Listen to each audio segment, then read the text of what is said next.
Vamos lá. Gente, primeiro, agradecer a todas e todos aí pela participação. Nós deslocamos o nosso GT somente para a modalidade virtual por conta do problema estrutural de luz na rede da Light, que fornece energia para o Sinferj. Estamos sem luz já desde sexta-feira à noite, então decidimos manter nessa modalidade remota no Zoom. Nossa ideia original era fazer no híbrido. Essa apresentação aqui hoje é uma apresentação da Comissão Nacional de Supervisão de Carreira da FASUBRA, tá? Ela entra em vários aspectos da questão da carreira, né, e temas para além da regulamentação da jornada do controle de frequência e do teletrabalho, mas o centro da apresentação é chegar na regulamentação do teletrabalho e da questão do controle de frequência.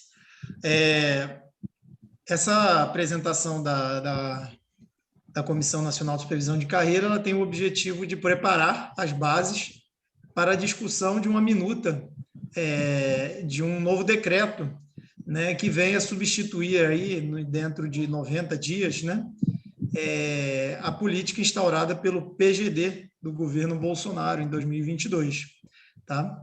Nós fizemos questão também de pedir a presença de membros da equipe que formularam a versão do PGD UFRJ da PR4 para assistirem e para dialogarem conosco, porque a ideia é a gente aqui fazer um acúmulo coletivo, tanto na entidade sindical, quanto em diálogo com a formulação dos colegas nossos que estão no setor da PR4, no âmbito institucional.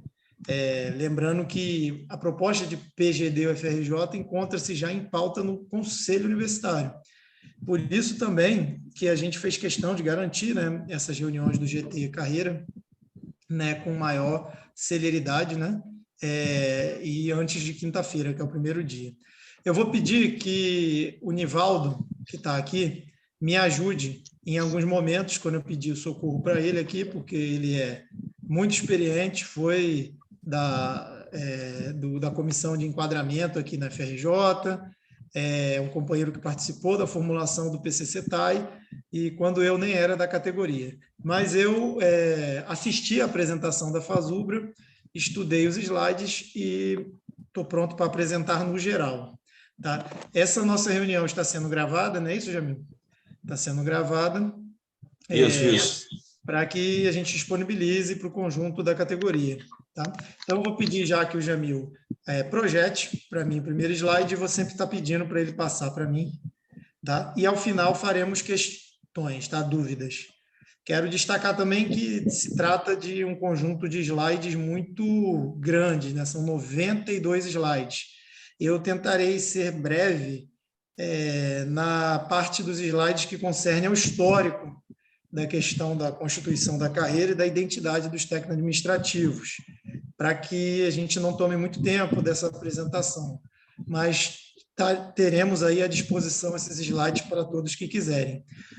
E, por fim, a FASUBRA está revisando os detalhes finais da minuta, que chega amanhã pela manhã, segundo informações dos companheiros e companheiras responsáveis pelo debate de carreira na federação.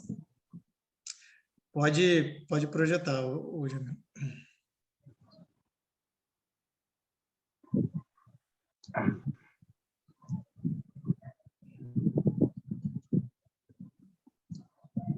Show de bola, vou começar, tá bem? Beleza.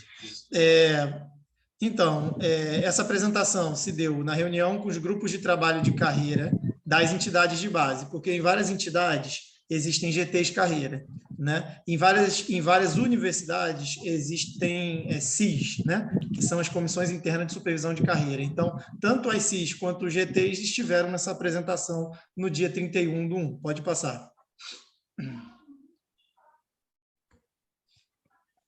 Beleza. Tema, carreira... Opa, só voltar. Tema, carreira, né? Programa de gestão e desempenho e teletrabalho. Já estão me perguntando se os slides estarão disponíveis. Sim, estarão. Pode passar.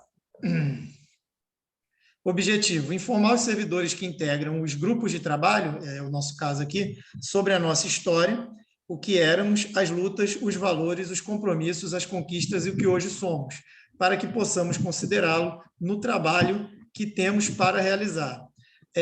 Ou seja, como tudo na vida, existe um histórico, existe uma história, e a nossa carreira e a nossa identidade, ela constitui um processo de formação histórico que deve ser considerado e respeitado frente a novas mudanças, questões que venham a ocorrer do ponto de vista de mudanças no mundo do trabalho ou mudanças em questão na carreira que nós reivindiquemos. Pode passar, Jamil.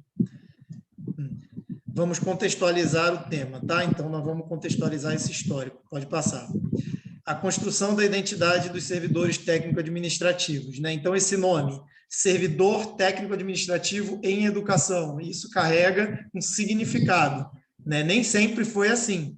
Agora é assim. Como que a gente chegou aqui? Muito importante a gente explicar. Pode passar. A irrelevância, o incômodo e a estratégia para nos tornarmos atores na cena universitária.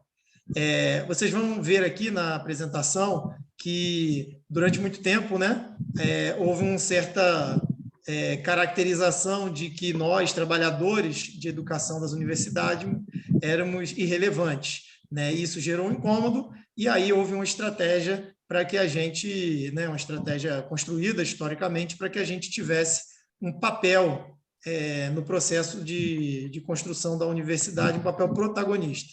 Pode passar.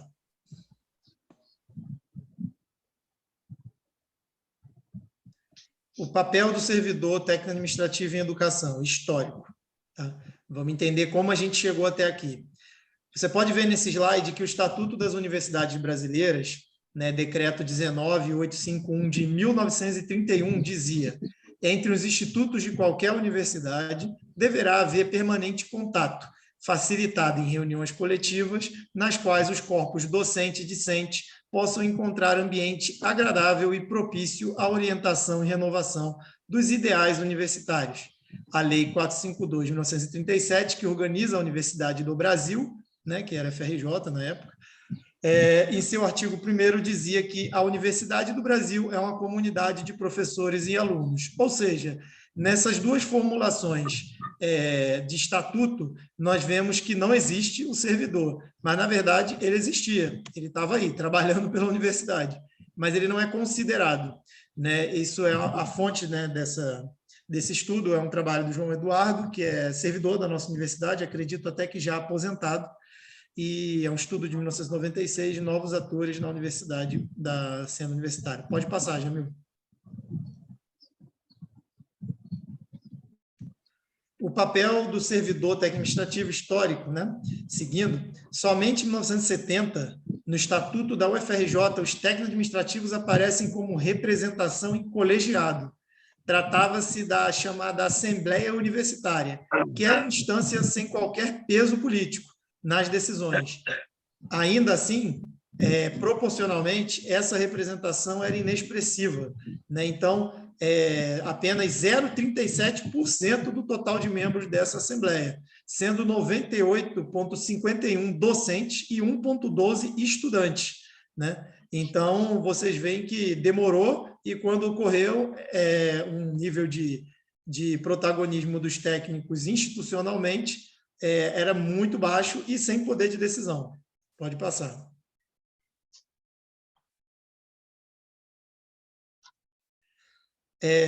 Os passos iniciais da nossa organização.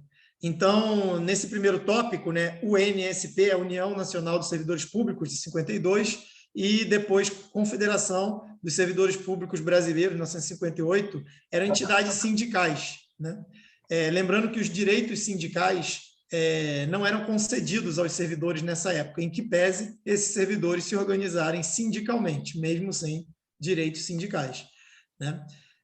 E com a ditadura de 64, obviamente, né, o regime interviu em diversos sindicatos, e ainda mais nesse setor que já era proibido por lei, né? Em 78, nós temos o nascimento da Federação dos Sindicatos, né, dos Trabalhadores de Universidade, a FASUBRA, né? até o início dos anos 80, os servidores dos das instituições federais de ensino se organizavam em associações. Era o caso do nosso Sintferj, era uma associação chamada ASUFERJ, que tinha finalidade assistencial e recreativa. Então, e essas associações não eram articuladas entre si. Tá? Esse caráter associativo, recreativo, assistencial, era um caráter estimulado, inclusive, pela ditadura, que não gostava, né, da ideia de entidades sindicais lutando por direitos salariais, por questões de carreira, pelo contrário, apenas para prestar serviços, né, à população. Na verdade, a categoria, no caso aí dos administrativos, né, na época chamados servidores apenas. Pode passar. Do fim da década de 70 até meados da década de 80, o movimento se organiza, né? Então, surge o movimento na FASUBRA para torná-lo uma entidade reivindicatória, né? Uma entidade de caráter sindical. Em setembro de 83, se realiza em São Paulo o primeiro encontro nacional sobre reestruturação da universidade, onde a FASUBRA tem um protagonismo, vejam aí, ao lado de entidades dos docentes e dos estudantes, do ANDES, né? Sindicato dos Professores, e da UNE, da entidade dos estudantes. Né? Em 84, vai se realizar o primeiro congresso da FASUBRA, que define ações da federação, passando a ter efetivamente o papel de sindicato. Pode passar. Em relação à universidade, diz a carta plataforma dos novos dirigentes eleitos, né, da FASUBRA, do primeiro congresso. A universidade é uma instituição destinada a manter e reproduzir a classe dominante, com uma estrutura burocrática e antidemocrática, no que diz respeito à escolha dos reitores, diretores das unidades, sem participação da comunidade universitária, regulamentos ultrapassados, ou seja, tudo isso que a gente viu aí anteriormente que ocorria, onde o servidor, né, da educação não tinha direito nenhum. Né? Então, vamos para o próximo slide. Peço para que quem está com o microfone ligado desligue, por favor. A Nádia, né? Parece que está no microfone. Acho que ela entrou, ela está dando um bom dia porque ela entrou. Bom dia, Nádia, é só porque eu estou no meio da apresentação, tá bom? Vamos lá. Primeiro Congresso Nacional da FASUBRA, uma virada de página, né? Tem início o processo de afirmação do técnico administrativo como ator na cena universitária. Veja que nossa identidade de técnico administrativo em educação começa a surgir nesse primeiro momento. Esse processo ocorre com o enfrentamento desigual com a estrutura hierarquizada das universidades, movia os servidores o anseio por construir uma identidade social nova, que os libere do estigma da irrelevância, da subalternidade, da condição uniforme de trabalhadores de segunda classe. Então, é isso, né? Trazer esse protagonismo que nos era tolhido. Pode passar. Opa, Nivaldo quer falar alguma coisa? Você falou aí, reverberou aqui, seu microfone está ligado. Valeu.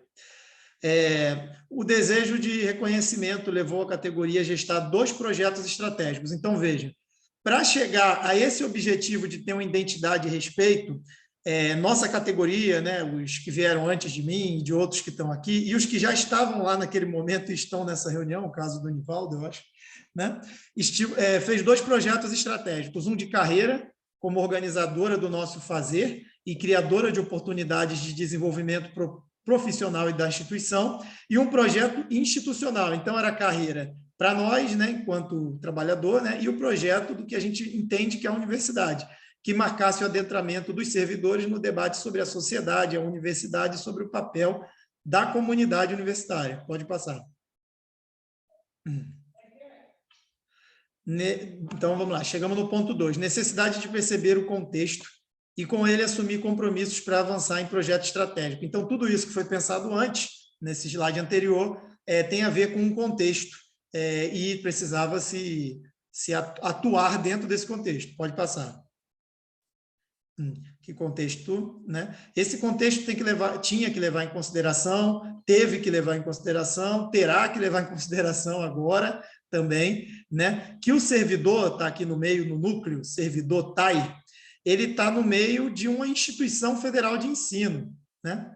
E essa instituição federal de ensino, ela está dentro do Estado, porque ela é um órgão de Estado, e esse Estado está dentro de uma sociedade civil, né? Então, gente, não nos basta pensar em nós mesmos, Temos que pensar onde estamos para poder avançar, né? Pode passar. Sociedade, pode passar. Qual sociedade? Nós temos um objetivo, vamos dizer assim, combinado na sociedade brasileira desde 1988, na Constituição Federal. Qual era o combinado? O combinado por todo mundo ali na carta, né, vamos dizer assim, depois do fim da ditadura, né, e um processo de redemocratização, se fez um acordo, esse acordo foi colocado no papel, um acordo social chamado Constituição Federal. Era no artigo 3, objetivos fundamentais da República Federativa do Brasil. 1, construir uma sociedade livre, justa e solidária. 2, garantir o desenvolvimento nacional. 3, erradicar a pobreza e a marginalização e reduzir as desigualdades sociais e regionais. 4, promover o bem de todos, sem preconceitos de origem, raça, sexo, cor, idade, qualquer outras formas de discriminação. Então, veja que é um objetivo do Estado brasileiro. Pode passar. Aí vamos à sociedade. Como está hoje, depois desse combinado aí, né? Pobreza e desigualdade em dados de 2019, que foi a síntese de indicadores sociais, né? Uma análise das condições de vida do IBGE. Vale destacar que ficou muito difícil conseguir análises e dados do IBGE em 2020, 2021, né? Inclusive, se eu não me engano, se alguém me corrigir aí se eu estiver errado, em 2021 não houve, né, levantamentos por conta da política de Estado, política de governo e também pela própria pandemia que ocorreu, dificultou, né? Mas esses dados de 2019, podemos dizer que provavelmente falam um pouco da nossa realidade atual, né? 13,5 milhões, 6,5% da população está em situação de extrema pobreza, né? Vive com $1,90, né? 7,70 por dia, né? 52 milhões de brasileiros, 25,3% da população está abaixo da linha da pobreza, né? Então, $5,5 ou R$22 por dia. Pode passar. Destes 52 milhões, né, 38,1 milhões, 72% são pretos ou pardos. Você veja que há uma relação direta entre desigualdade racial e social, né? Fruto aí de anos de escravidão, séculos de escravidão, né? Destes 38 milhões, também 27 milhões são mulheres, né? Também, né, um segmento que, devido à estrutura patriarcal da sociedade, é relegado à desigualdade em maior grau. Em 2018, quase 47% dos que estavam abaixo da linha de pobreza eram do Nordeste, né? Região aí mais afetada do ponto de vista da desigualdade no desenvolvimento histórico do nosso país nos últimos 2 séculos. Pode passar. Então, essa sociedade. Aí, sujeitos da ação nesse contexto. Então, nós estamos nessa sociedade, né? E nós somos sujeitos, né? Assim como existem outros sujeitos, e nós vamos ver agora. Pode passar. Primeiro sujeito é o Estado. Pode passar. Né? O papel do Estado na primeira década desse milênio. Então, vamos ver o que o Estado fez frente a esse cenário. Pode passar. Né? Então, tem uma questão. É possível, a despeito da injustiça tributária, que o Estado tenha um papel construtor da sociedade anunciada na Constituição Federal de 88?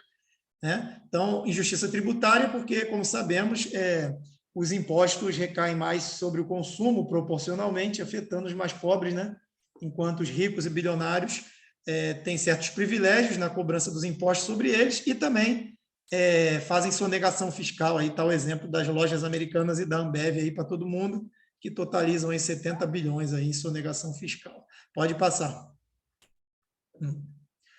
Estado. Os relatórios do desenvolvimento humano mudaram a forma como vemos o mundo, afirma Ban Ki-moon hoje, né? Isso aí, Ban Ki-moon é do Programa das Nações Unidas, né?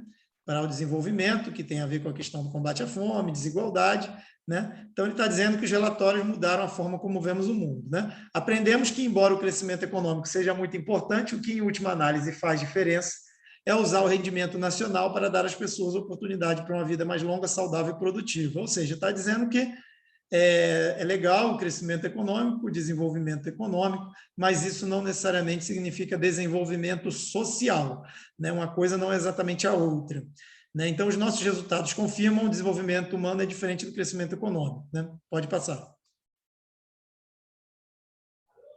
Então, bom, como vocês podem ver aí, nós temos um gráfico que vai de 1992 a 2017, onde há um processo de evolução da miséria, aí tem alguns recortes de notícias de jornal, né? Como vocês podem ver, né, 92 aí o Collor, né, a queda do Collor, né? E nós temos um grau elevadíssimo de miséria, né? Nós temos o governo Fernando Henrique, que vai até 2003 e que há uma queda da miséria em relação aos governos anteriores, ao período do fim da ditadura, ao período Collor, mas há uma certa estabilidade também, né? A miséria meio que fica estável, né? E nós temos uma queda significativa da caracterização de miséria, né? Em que pese continuarem as desigualdades, mas a miséria mesmo ela vai caindo, caindo, caindo, até 2014, né? Então, em 2003, ela tinha 27% de miserabilidade, né, e 8,38% em 2014. Né? E aí existe um processo de crise econômica e social internacional nesse período, né, a partir de 2008 no mundo, chegando no Brasil em 2013.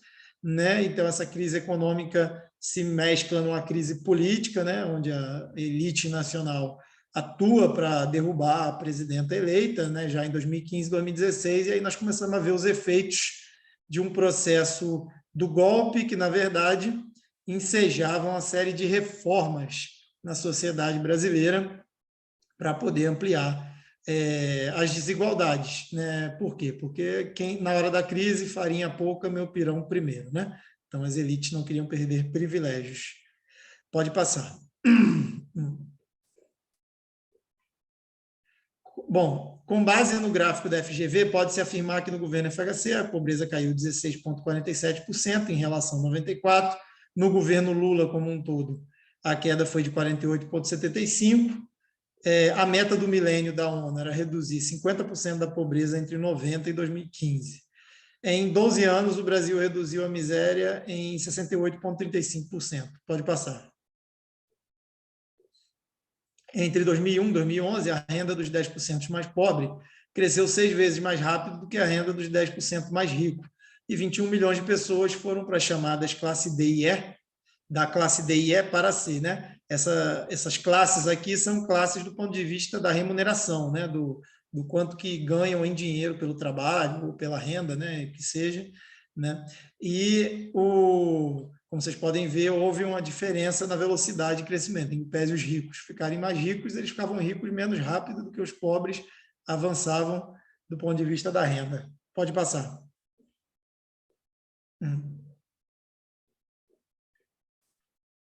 Pode passar. Razões principais dessas mudanças, né? Opa, pode voltar. Houve um alto grau de geração de empregos, né? E transferência de renda, né? Bolsa Família, né, atendeu 25% da população, 12,4 milhões de famílias, a um custo de 0,4% do PIB. Vejam que foi uma pequenininha parte do PIB que foi distribuída e teve um efeito também importante. Imagine se fosse mais.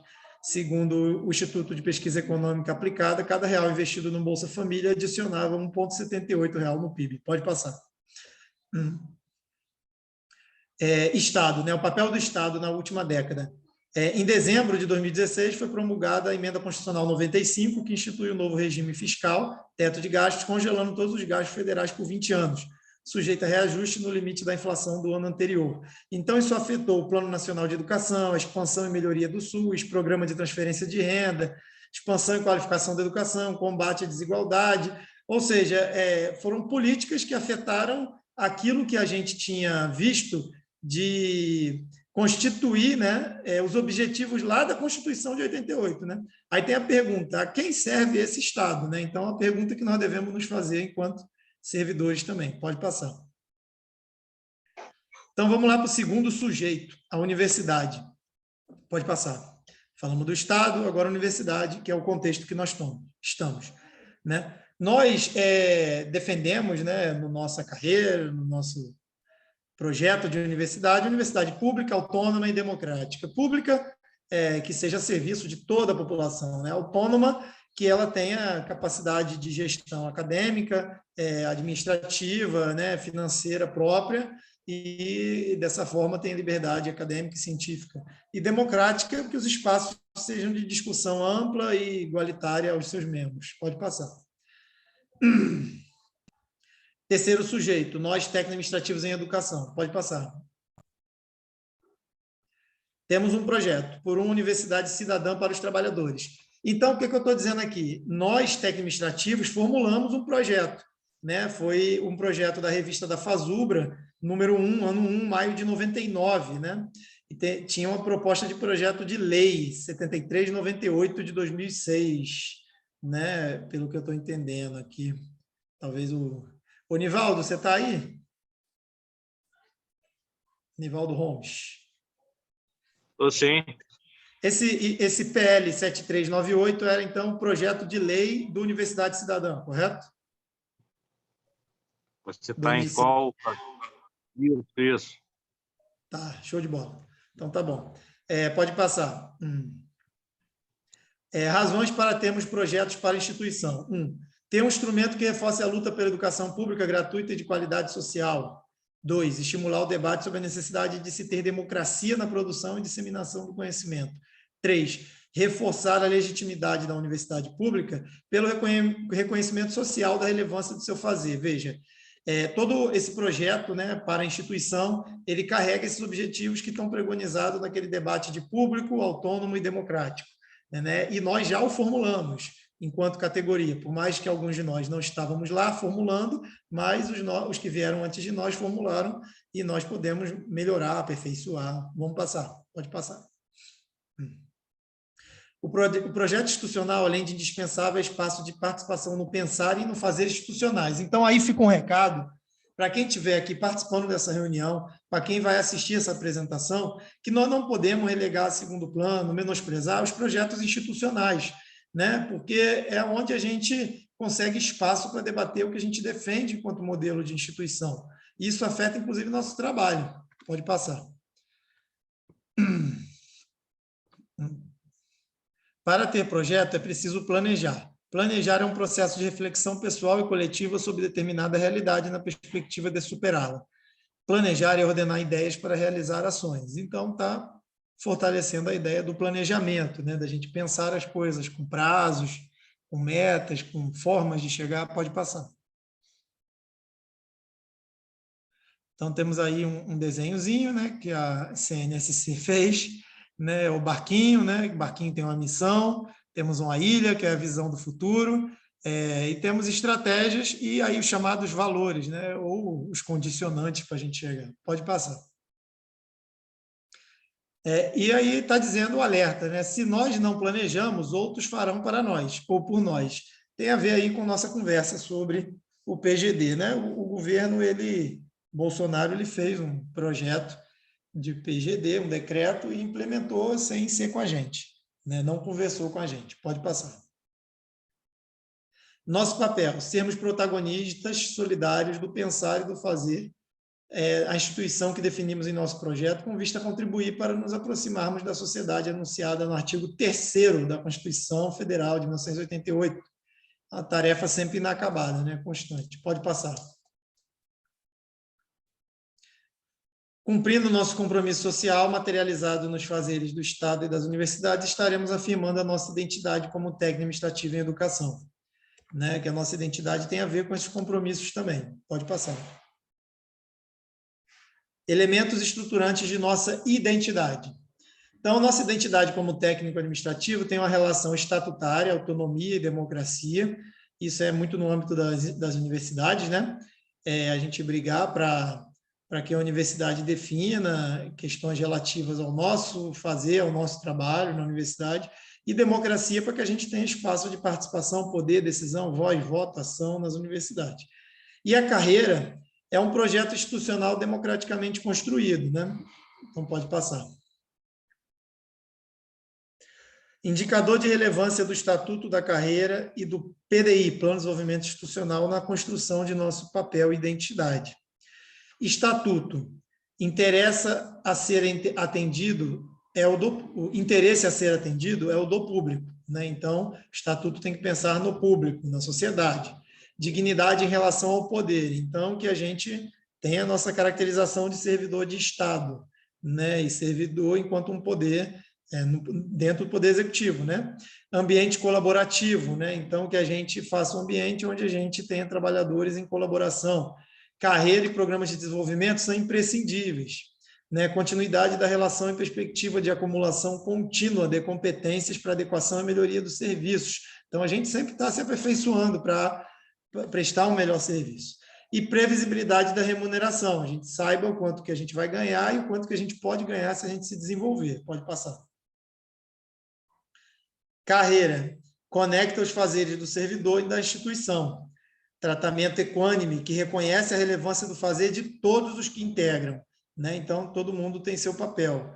Baliza o desenvolvimento do servidor pelo da instituição, né? Garantia de capacitação e de incentivos à qualificação. Então, que são instrumentos financeiros que dialogam com essa coisa do desenvolvimento, né? Oportunidade de crescimento com base na capacitação e no mérito. Pode passar.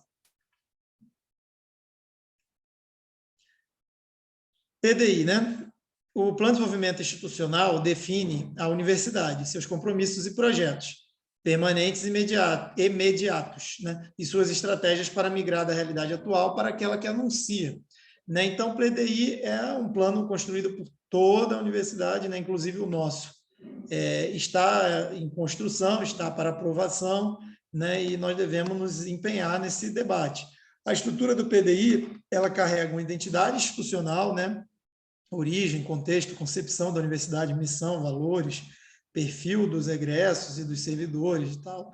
E também ela tem um pilar político, né? Que é o ensino, pesquisa, extensão, assistência, gestão de pessoal, né? Então, que são relativos às pró-reitorias, né? É isso, pode passar. Temos o aperfeiçoamento do nosso plano de cargos e salários técnico-administrativos como a principal tarefa da categoria. Então, a Fazubra está dizendo aí que essa é a nossa principal tarefa agora, nesse momento em específico, né? Pode passar.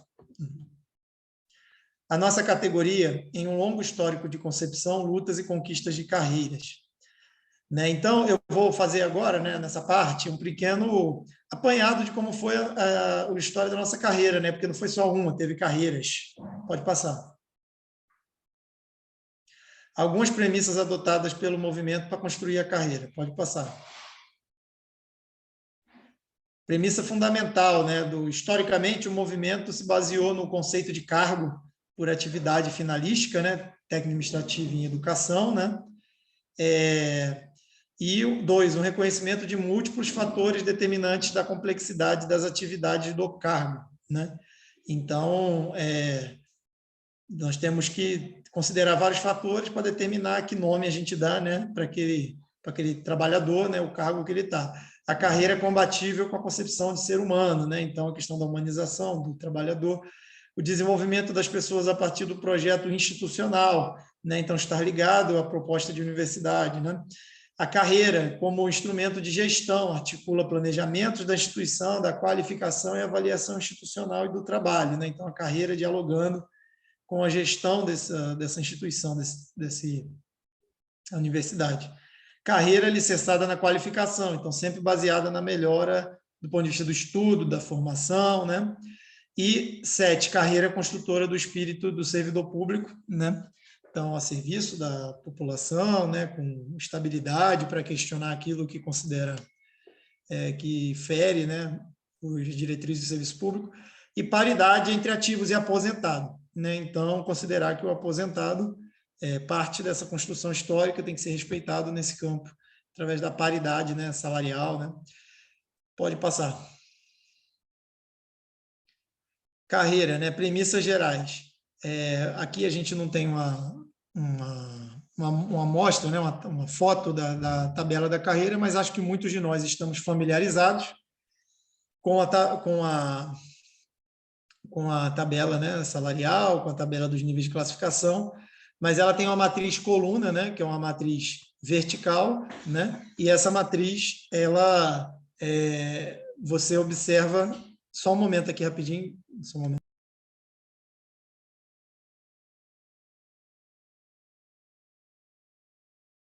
Voltei. A tabela matriz coluna, né, 10. O piso que valorize o servidor, então, o estabelecimento de pisos salariais nos níveis de classificação, e os STEPs, né, constante igual para todos, né, então que haja igualdade para todos os níveis de classificação, todos os cargos, né, e o STEP que valorize o desenvolvimento. Então, tem o STEP do ponto de vista do tempo, na progressão por tempo de trabalho, e também o STEP na progressão por qualificação. Né? A relação entre piso e teto que expressa a valorização social do trabalho, então que leva em consideração a formação, né? O grau de tempo de estudo, dedicação, ou periculosidade que a pessoa se submete, né? Então que o piso e o teto expressem essa valorização. A carreira, né? Idêntica sobreposição de tabelas entre os níveis de classificação e as classes, né? Então há uma sobreposição, né? Piso, teto, para o desenvolvimento lá na nossa tabela, e o número de níveis de classificação igual para todos, né? Então, são 4 níveis de classificação, né, que são comuns a todos os como é que se diz? Cargo nível A, nível B, né? Então, tem os níveis de classificação 1, 2, 3 e 4, então, temos ali 4 para cada um desses níveis das classes. Número de padrões, né? Por número de classe e nível de classificação igual para todos. Pode passar. Carreira, né? Premissas gerais. Continuando. 17 aí. Coerência entre escolaridade exigida para o cargo e carga horária, curso para capacitação. Né? Mesmo número de incentivo para todos. Né? 19. Mesmos percentuais de incentivo para todos. 20. Critérios únicos para enquadramento no padrão. Pode passar. Continuando, 21, a permanente adequação do quadro de pessoal, né? Então, seja por via concurso, seja para adequação nos cargos, frente a cargos extintos, a formação de cultura institucional que eleve o nível de exigência de todos em relação a si, aos outros e à instituição, né? 23, o reconhecimento dos cidadãos usuários como titular de direitos, né? E 24, o reconhecimento do cidadão usuário como sujeito na avaliação de nossos serviços. Né? Já existem instrumentos, né, para avaliação desses serviços, inclusive portais e tal. Pode passar. Carreira construída com essas premissas, projetos e avanços. Então, agora eu vou falar do que foi o histórico da carreira. Né? Em 85, tem a nossa categoria, né, a nível nacional, fez o PCSBV, né? Plano de Cargos e Salários, que eu não sei o que significa o BV. Você sabe, Nivaldo, o que significa o B de bola e o V? Foi conquistado em 86, tá? E no qual unificou as fundações universitárias. Nivaldo ou Chiquinho, sabem dizer o que é o que significa o BV? Quando eles falarem aqui, aí... Para mim também fugiu, cara. Oi? Para mim também fugiu, né? Porque o Osório, que é mais antigo, colocou, mas eu não notei, não. Então, por que isso, né, gente? Porque em 85 unifica as fundações universitárias. É porque nessa época aí, década de 70, 80, não tinha um regime único dos servidores, trabalhadores de universidade. Tinha gente que trabalhava nas fundações, tinha gente que estava nas autarquias, tinha seletista, tinha contratos próprios locais. Ó, o Caio botou plano de cargos, salários, benefícios e vantagem. Botou aqui. Muito obrigado, Caio, pela informação. Essa situação aí, né, do PCSBV unificou os cargos das fundações universitárias. Já em 87, né, que é o ano que quem aqui está falando nasceu, em 87 fizemos e conquistamos o PUCRIS, né, que unificou fundações e autarquia. Alguém escreve aí no chat o que significa a sigla PUCRIS, né? E esse PUCRIS se unificou o que estava unificado nas fundações com as autarquias. As universidades, a FRJ é uma autarquia hoje, né? Mas teve uma época que tinha fundações. A Unirio era uma fundação, por exemplo. Em 94, houve a formulação da parte da FASUBRA do projeto de carreira, que acho que chegou a se chamar PCU, né? Plano de Cargo Único, que é a nossa referência para análise de avanços. Então, muito do que a gente tem no PCCTAI veio dali, né? E lá em 2004, né, 2004, 2005, ocorreu uma greve nacional, né, e uma mesa de negociação com o então governo eleito, em 2003, e foi conquistado o PCCETAI. O Caio me ajudou aqui. Plano Único de Classificação e Redistribuição de Cargos e Empregos. Esse era o PUCRIS. Muito obrigado, Caio. Nosso glossário aqui na apresentação.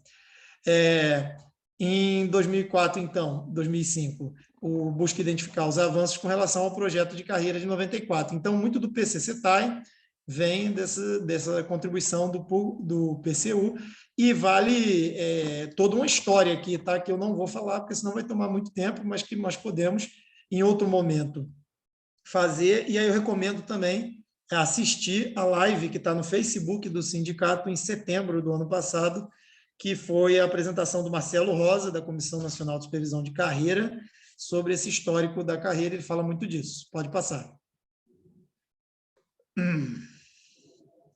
Então, nossas conquistas são submetidas ao tempo e às mudanças de realidade. Precisamos trabalhar e lutar para que a carreira atenda a categoria de forma permanente. Então, tudo é contexto, né, gente? A gente vai exigindo melhorias, conquistando através do contexto. Até aumento salarial tem a ver com contexto, né? Não é à toa que a gente lutou muito aí para mudar o governo, para ter margem de negociação, né? O PCCETAI está completando 18 anos de vigência e está a exigir aperfeiçoamentos, ou seja, né, depois de 18 anos tem que melhorar alguma coisa. Vamos passar aí. Pode passar. Carreira, ascensão. No PCSBV e no PUCRIS, lá de 86, depois 87, havia a ascensão funcional. A Constituição Federal de 88 definiu que todo provimento de cargo público deve ser por concurso, e não somente o primeiro ingresso do servidor, ou seja, acabou com esse negócio de ascensão funcional. Com isso, sendo a ascensão funcional a forma de provimento, restou impossível manter essa conquista. Então, hoje não é viável, não existe na Constituição. Então, o projeto de carreira de 94 e o projeto de cargo único, o PCU, foram pensados para superar esse entrave, mas não logrou êxito. Então, o PCU de 94 tentava mudar essa situação. Aqui nesse slide, no próximo também, vai ser meio que algumas abstrações aí de ideias importantes que a gente poderia estar debatendo de carreira. Pode passar. Carreira, cenário hoje, né? Vamos ver o cenário. Categoria está renovada, né? Então, teve muito concurso, muita gente, né, no nível de idade aí entre 25, 40 anos, 45 anos, né? A concentração de ingressos nos níveis, nas classes D e E, né? Que é nível médio, nível superior, né? Então, redução do número de cargos utilizados. Então, muitos cargos foram extintos, né? Através da política do Fernando Henrique. Então, não temos uma maior escolaridade. Aí tem os dados da UFMG, tá? Que tem uma pesquisa, né?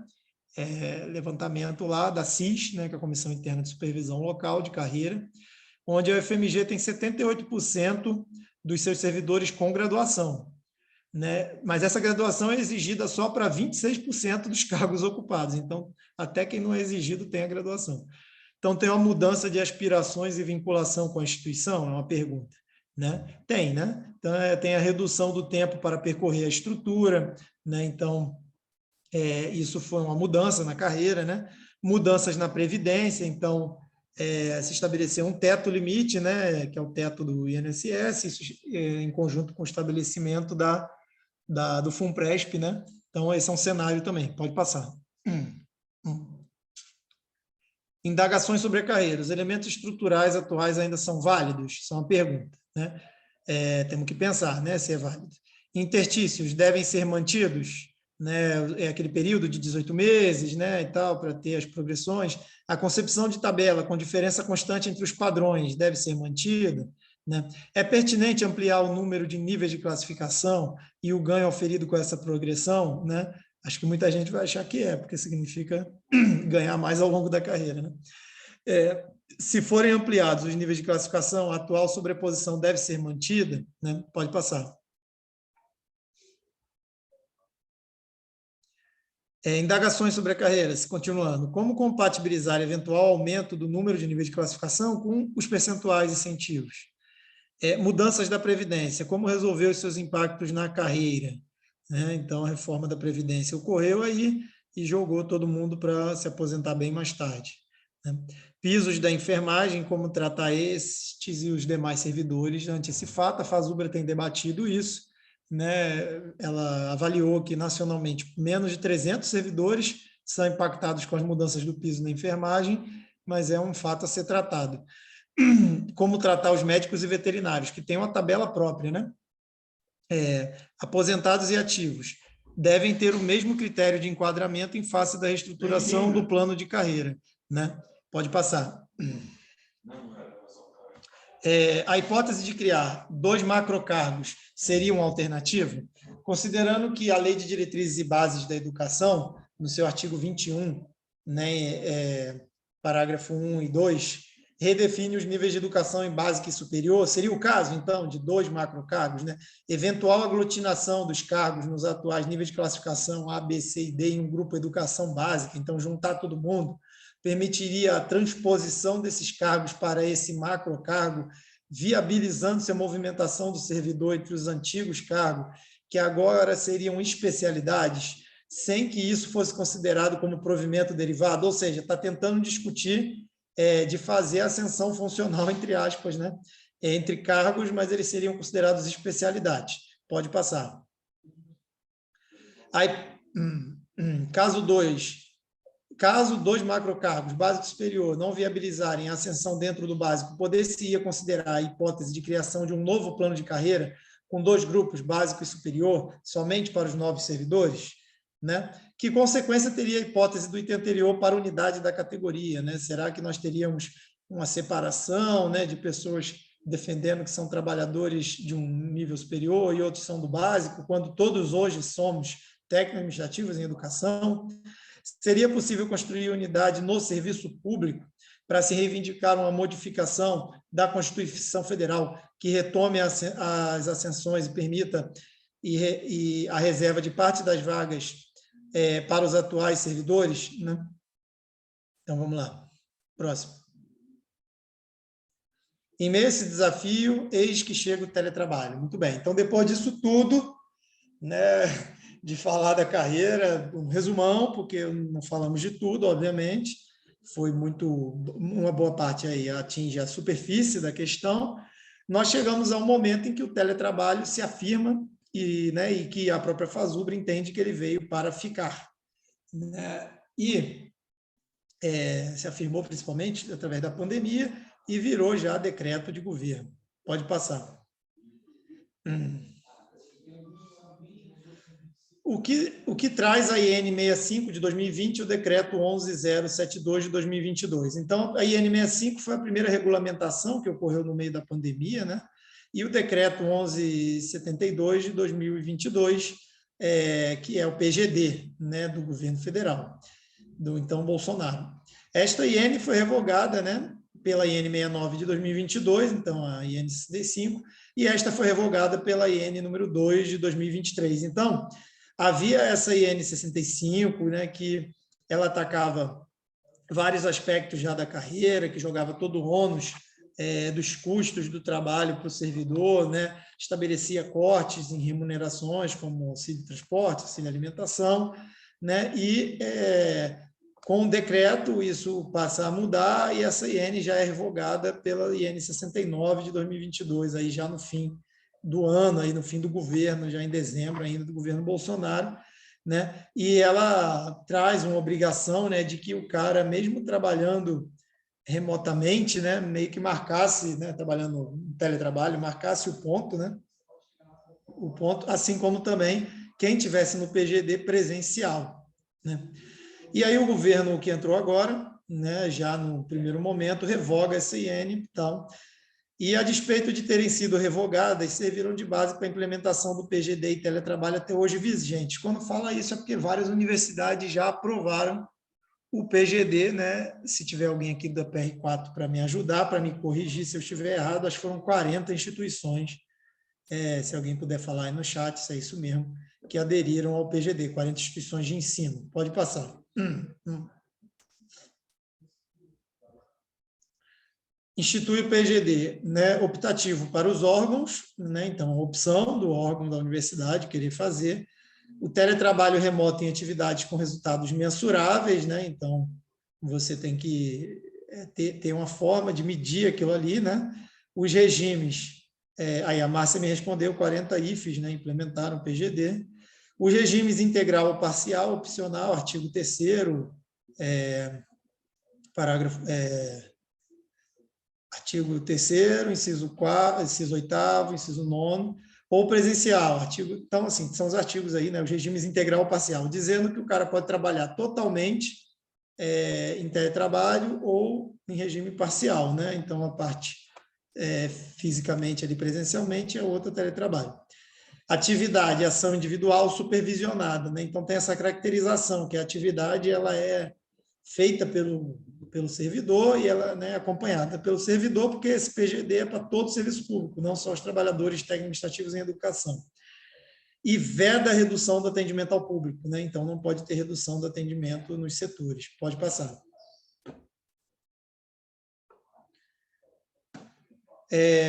Objetivos, né? Produtividade, redução de custos, cultura de resultado, qualidade de vida. Então, está tudo isso aí no meio do objetivo, né? Produtividade é que os resultados ficarem mais mensuráveis para o Estado brasileiro, reduz-se custo, porque o cara não está lá, reduz-se custo para o Estado, né? Porque o cara não está ali usando a luz, não está usando a internet, não está usando a água, mas ele está usando na casa dele, né? Cultura de resultados, né? Que é uma cultura muito do setor privado, né? Qualidade de vida, que tem a ver com esse anseio, né, das pessoas por trabalharem menos, ficarem mais em casa, com a família, né? Então, aumento da produtividade eventual, né? Metas serão fixadas em horas por atividade em cada faixa de complexidade, mas devem ficar dentro da... O que deve ser CH, gente? Da carga horária do servidor, desculpa, é isso mesmo. Da carga horária do servidor, tá? E as metas poderão ser revistas pela chefia imediata, né? Então, é o chefe que determina, e as entregas terão conceitos, né? Serão conceituadas. Pode passar. Entregas é quando o serviço acaba, tá? Então, ganha uma nota.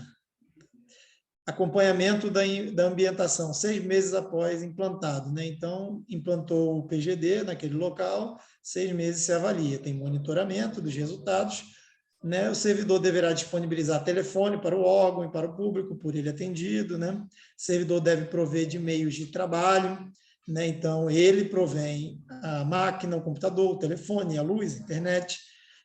Como está dito aí abaixo, não haverá indenização e vantagens, né? Além de perder, obviamente, o auxílio de transporte, auxílio moradia, a gente já não tem, né? Adicional noturno, insalubridade, periculosidade, todas essas questões são cortadas, né? Haverá sistema para o registro dos planos de trabalho e de seus resultados com interface com o CIPEC, né? Então, um sistema para ficar aferindo aí as entregas e resultados. Pode passar. O PCCETAI e o PGD. Então, eu falei uma parte dessa apresentação da carreira, da formação da carreira, os conceitos da carreira, a história, os objetivos, né, que a gente tem quando faz uma carreira, e o PGD está aí, chegou no meio disso tudo, né? Então, vamos passar, pode passar. Então, teletrabalho, principais preocupações sindicais, né? Então, vamos olhar para o contexto, né? O contexto que o PGD, inclusive, enseja. Desestruturação das equipes, então, né, e individualização do trabalho, está intimamente ligado, né? Então, você tem uma quebra aí desse trabalho coletivo, né, e vai atomizando o trabalho, né, para cada indivíduo, trabalhador. Verticalização das relações, então, é direta, né, chefia com chefiado, né, na exigência de metas e entregas, né? Risco de tratamento marcado por relações interpessoais, então, privilegiar com direito ao trabalho, ao teletrabalho, né? Aqueles que são melhor quistos pelas chefias, né? Definição de complexidade fora das equipes, né? Definições de complexidades fora das equipes, ou seja, não ouvir quem trabalha com aquele problema e definir as metas, né? E não há previsão de acompanhamento das relações chefia-servidor, né? Então, quem é que acompanha isso, né? Essa relação, né? Ela quem pode ensejar, inclusive, a figura do assédio moral. Né? Acréscimo de produtividade, né? Então, há uma definição de produtivismo, né? Que é um pouco estranha ao caráter da produção acadêmica, né? Que nós fazemos parte, que nós constituímos também. Padronizações precisam contemplar diferenças pessoais e profissionais. Pode passar. Principais preocupações, seguindo, né? Isonomia de tratamento, né? Então tem a ver com aquilo, né? De todo mundo ter o direito a fazer o teletrabalho, né? Na modalidade que for, uma espécie de revezamento, coisa do gênero. Implantação deve ser experimental, né? Risco de assédio, né? Riscos à saúde, né? Principalmente a questão psicológica, né? Que tem sido muito crescente, né? Ainda mais nessa modalidade de trabalho em casa. Tem ônus para o trabalhador, ônus material, né? A questão da Lei Geral de Proteção de Dados, que é como lidar com isso, já que existem vários dados que nós lidamos no dia a dia, seja do público, seja interno, que nós precisamos ter garantia de proteger e temos que estar qualificados para isso. Fragilização de preceitos da carreira, né? Planejamento, pactuação, trabalho e avaliação coletivas, né? Então, isso é fragilizado, que é aquela coisa da atomização. Fragilização do vínculo com a instituição e seus propósitos, né? Porque você estando mais distante da presença física do local, você acaba necessariamente podendo passar desapercebido por questões que não estão sendo cumpridas pela instituição. Dificuldades adicionais para enfrentamento de situações de interesse coletivo. Então, quando nós temos um problema de setor, um problema de equipe, e se estamos no local, é mais fácil reagir, né, coletivamente, né, se mobilizar. Pode passar. Então, aqui tem uma tabela comparativa, né, o tema, né, e o que isso significa no PCCETAI, esse tema, e no PGD. Então, o tema, PCCETAI e PGD, essa relação entre os dois.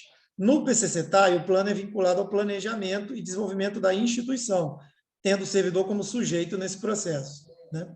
Está bem claro aí no que está escrito. Já no PGD, esse objetivo é secundário, contribuir para o comprometimento com os objetivos institucionais é secundário. Não prevê e enfatiza a participação do servidor na definição desses objetivos, né? Então, tem a ver com os planos, os PGDs locais, né, das unidades, das chefias. Tal. O desenvolvimento no PCCETAI do servidor vincula os objetivos institucionais. No PGD é omisso quanto ao desenvolvimento do servidor, tá? O desenvolvimento, qualificação, capacitação e tal. Atividades e pactuação, né? Então, o cumprimento de metas pactuadas na equipe, o PCCETAI trabalha com essa ideia de equipe, né? Já o PGD, metas são definidas pela autoridade, chefia e chefiado, podendo ser alterados pela chefia, não contempla pactuação. O PCCETAI e o PGD, né, tem comparativamente com relação ao planejamento, o servidor como sujeito do planejamento é o PCCETAI, e já no PGD, o servidor opta por aderir ou não, que é definido pela autoridade. Então, ele adere ao planejamento. Pode passar.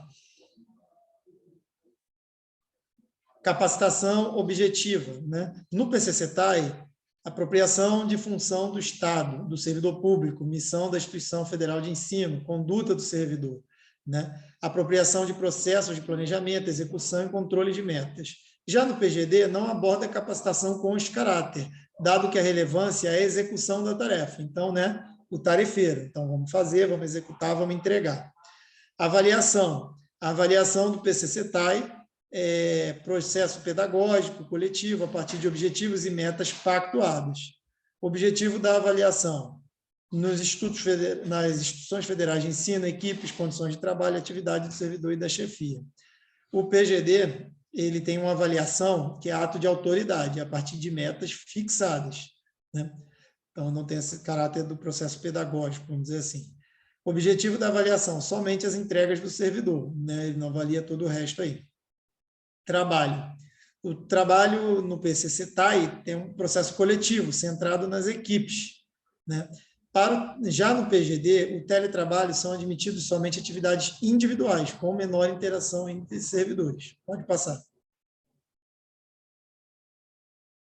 Bom, considerando que o teletrabalho veio para ficar, que temos uma história que precisa ser preservada, né? Então, todas as nossas conquistas, né? Que temos responsabilidade social que precisa ser cumprida, que a nossa carreira é uma conquista que requer respeito e valorização. Resta evidente que nossas legítimas aspirações devem ser compatibilizadas com as responsabilidades que temos como técnicos administrativos em educação. Pode passar. Ante a necessidade de compatibilizarmos aspirações e responsabilidades, a FASUBRA elaborou os seguintes pressupostos para a implantação do PGD. Tá? Então, a Fasubra, né, está encaminhando para... Ela, na verdade, encaminhou em setembro, né, para as entidades de base uma série de visões, pressupostos sobre como que deveria reagir, né, a política do PGD implementada pelo governo. Pode passar. Naquele momento, ela falou que era importante respeito à autonomia das instituições federais de ensino, cabendo a cada universidade todas as decisões sobre o teletrabalho. Respeito a todos os preceitos definidos no PCCETAI e no Decreto 5825/2006, que regulamenta a carreira também, especialmente no que respeita a ter o planejamento institucional, PDI, como documento de referência para todas as definições relativas ao teletrabalho. Então, temos que tomar nota aí. Se nós seguimos isso aqui, por exemplo, na formulação do PGD da FRJ, né? Ter os objetivos e metas do PDI como base para definir a implementar ações de desenvolvimento dos servidores, preservar e valorizar as equipes de trabalho como espaço de planejamento, acompanhamento e avaliação do trabalho, preservar o caráter pedagógico da avaliação do trabalho. Pode passar.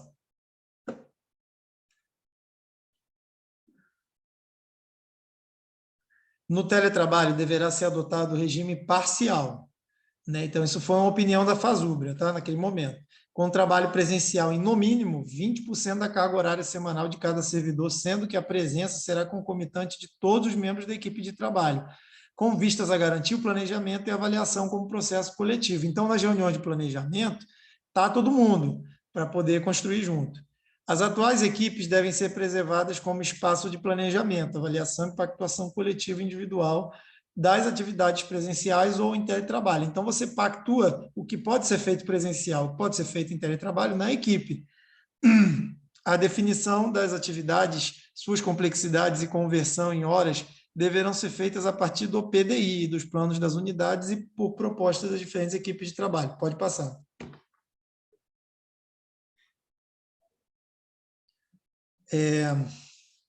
O teletrabalho deverá ser acompanhado da equipe de tutoria, que terá um papel de identificar dificuldades e oportunidades que, uma vez consideradas, possam trazer melhorias no processo de trabalho e na sua efetividade. E saiu uma recomendação nessa figura do tutor do teletrabalho. É uma figura que não existe muito, né, entre nós, né, nos administrativos em educação, mas existem em outros locais, né, uma espécie de acompanhamento aí dessas metas e trabalhos de teletrabalho e tal, no plano de gestão. Deverá ser assegurado o tratamento isonômico para todos os servidores, né? Bem como evitar a sobrecarga daqueles que estiverem em trabalho presencial, dado haver alguma imprevisibilidade da demanda para este regime de trabalho. Então, pode acontecer, né, de o cara estar no setor, ele recebe um volume grande de demanda, enquanto o cara que está no teletrabalho não recebe esse volume, porque não está no atendimento, coisa do gênero. As padronizações nas suas aplicações deverão respeitar as diferentes competências profissionais entre os servidores, né? A jornada de trabalho diária e semanal deverá ser respeitada para a comunicação e para a execução de tarefas. Então, é a questão do horário, né, de demanda, né, de ligação, de contato, né, essa coisa de ser dentro do horário comercial, né? Pode passar. Servidor não poderá ser onerado com o custeio dos meios de trabalho ou assumir responsabilidades que cabem à instituição. Então, é aquele debate que o PGD deixa claro que ele onera mesmo, né, que ele não vai compensar, né, esse tipo de equipamento, de gasto em casa, mas a Fasubra diz que não, deveria ser o contrário, não ser onerado. A instituição deverá ter plano de adequação, que garante os padrões e os recursos para atendimento do que é fixado pela Lei Geral de Proteção de Dados. Então, aquela preparação que a gente tem que ter para lidar com isso. A instituição deverá adotar políticas de capacitação para o teletrabalho. A instituição deverá adotar política de prevenção do assédio moral. A instituição deverá adotar política de prevenção do adoecimento dos servidores. A instituição deverá equalizar a carga de trabalho dos servidores em cada equipe. Pode passar. Então, a Fasubra também apontou que cabe às equipes, né? Então, os deveres aí, né, dos servidores e chefias, eleger atividades, definir as complexidades, definir os padrões, definir as singularidades, as metas, as pactuações e repactuações e acompanhamento, validar o plano de atividade da equipe e de seus integrantes, definir sobre a seleção de membros da equipe para fazer o teletrabalho, bem como sobre desligamentos não voluntários, né, de quem sai do PGD local. Pode passar. Estamos diante de uma oportunidade? É uma pergunta. Como vamos agir? Por que a Fazubra pergunta isso, né? Porque é inevitável que tenha mudanças nesse campo, em especial com relação ao teletrabalho, e que nós temos que, nesse sentido, tentar conquistar avanços, impedir retrocessos, né? Então, pode passar. Temos um novo governo, né? Temos possibilidade de diálogo, temos mesa de negociação, amanhã mesmo tem uma mesa de negociação salarial. Então, o Ministério de Gestão, né, do Serviço Público aí, Gestão e Inovação, né, editou no dia 13 de janeiro de 2023 a IN número 2, que fixa em seu artigo 2º: os órgãos centrais do CIPEC e do CIORG expedirão nova regulamentação nos termos do artigo 16 do Decreto 1172, 17 de maio de 2022, em até 90 dias da data da publicação dessa instrução normativa. Aí disse Roberto Pojo, que é secretário de Gestão e Inovação desse Ministério. Em 90 dias teremos uma nova IN, mais moderna e flexível, construída de forma participativa e que mantém o desenvolvimento do programa. Então, o Ministério, né, que inclusive hoje é chefiado por uma professora da FRJ, a professora Esther Dweck, esse Ministério ele está dando aí 90 dias para apresentar uma nova formulação, a minuta, né? Por isso que a Fazubra correu aqui para fazer essa apresentação, e a Fazubra amanhã vai estar enviando uma minuta para os sindicatos. Pode passar. Agora temos duas grandes tarefas: elaborar alternativas para o aperfeiçoamento do plano de cargo e salário, né? E elaborar a proposta alternativa para o PGD e teletrabalho, que mantenha coerência com o que estabelece o decreto, a Lei 11.091, 2005, a Lei de Carreira, e o decreto 5.825 de 2016, que é um decreto que regulamenta essa carreira. Estamos desafiados a trabalhar em regime de urgência para que tenhamos propostas para negociar, que tenham sido discutidas e validadas pela categoria. Então, isso é muito importante, né? A categoria, ela está ansiosa por mudanças, né? Já existe até grupo de Telegram, grupo de Zap, existe vários e-mails, questionamentos, né?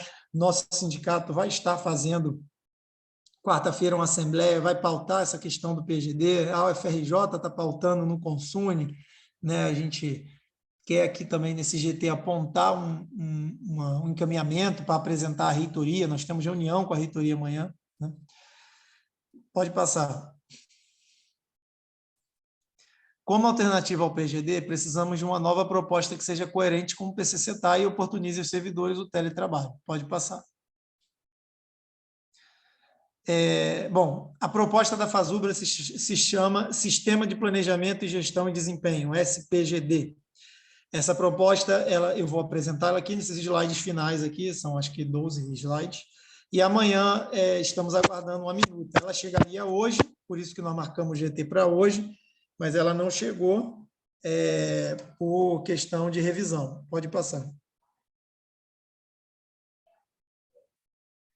Bom, essa proposta da Fazubra, que é o SPGD, tá? Então já estou aqui na proposta efetivamente.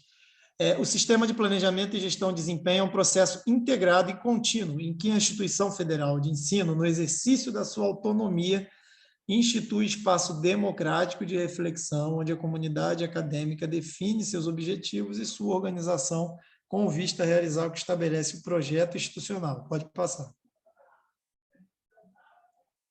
Fundamento legal desse SPGD é a Lei da Carreira, 2005, e o Decreto 2006. Que institui e regulamenta o PCCETA, que se constitui em legislação de maior hierarquia do que o decreto aí do Bolsonaro, do PGD, do 11.072 aí. E da IN 65, que foi revogada, institui o PGD e o teletrabalho. Pode passar. Vamos lá, objetivo do SPGD: promover a participação efetiva dos servidores na constituição do projeto institucional. Então, o servidor ser ativo, não passivo no processo. Reforçar o projeto institucional como orientador de todo o trabalho da instituição. Permitir a definição partilhada de objetivos. Então, compartilhar o que a gente quer onde a gente quer chegar, né, com a equipe. Contribuir para o alcance da efetividade institucional, né? Então, garantir os objetivos da instituição, promover o trabalho coletivo, então, trabalhar com essa lógica, né, que vai na contramão de atomizar o trabalho, fazer do trabalho em equipe um espaço solidário de aprendizado, promover o desenvolvimento das pessoas, melhorar as condições de trabalho, né? Fazer da pactuação prévia o ponto de partida para a ação e o acompanhamento do processo de trabalho e dos objetivos e metas definidos. Contribuir para o cumprimento do princípio da publicidade. Pode passar. Processo do SPGD. Agora a gente vai entrar em qual seria a dinâmica. Pode passar. A dinâmica proposta começa aqui à esquerda do slide com planejamento. Então, a equipe planeja, a equipe faz um pacto, né, o que cada um vai fazer, como vai fazer, né, se é remoto, se é presencial, executa, aí avalia, aí volta para o planejamento. Vários lugares já fazem assim, né, gente? Vários setores de trabalho fazem isso. Então, seria isso, mas regendo o teletrabalho e tal. Tem lugar que não faz isso, mas era legal fazer, porque é o melhor processo. No meio aí está o acompanhamento, que é essa coisa de, né, a gente pactua, executa, mas a gente tem que estar vendo como é que vai ser feito. Então, pode passar. Então, no planejamento, você tem que levar em consideração o projeto institucional, o plano de gestão e outras coisas. Os objetivos que você tem, as ações que serão definidas, definidas as equipes e suas coordenações, então, quem orienta quem coordena quem e tal. Aí tem metas e indicadores que ajudam, né? Então, é participação de toda a unidade aí e de todos esses fatores no planejamento. Pode passar.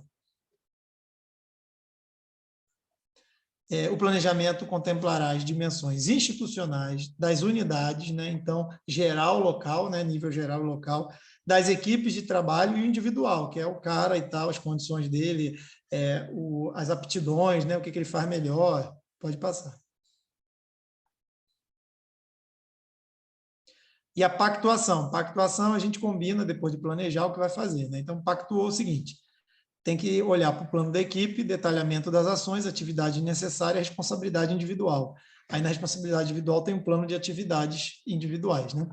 Aí tem as metas e os indicadores sempre presentes, as atividades serem execuíveis, né? Então, a gente planejar de um jeito consciente, que vai dar certo, que vai executar, e a publicidade disso, né? Isso tem que ser publicizado, né? E tal.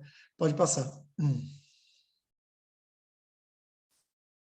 O acompanhamento, que fica no meio ali, né, acompanhando tudo, né, o planejamento, pactuação, execução, é uma observação sistemática da execução, da avaliação, da repactuação e do planejamento.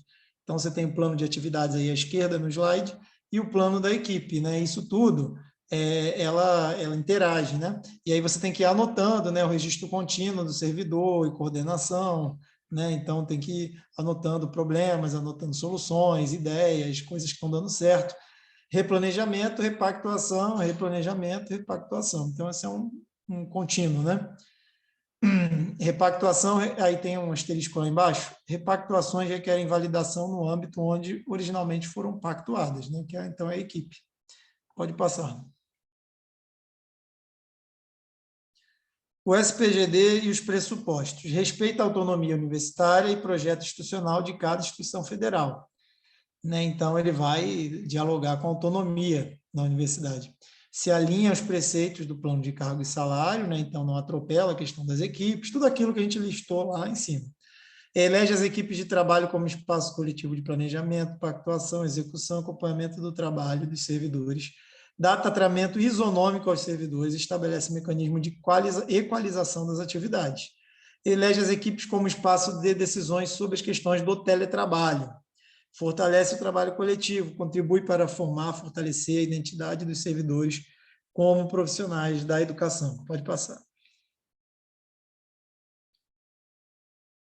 Proposta do cronograma de trabalho. Aí a Fazubra se colocou um cronograma, que até o dia 5/2 ela enviaria a proposta do SPGD e do teletrabalho para as entidades, então ela cumpriu em parte esse cronograma, porque ela enviou essa apresentação aqui, mas falta minuta.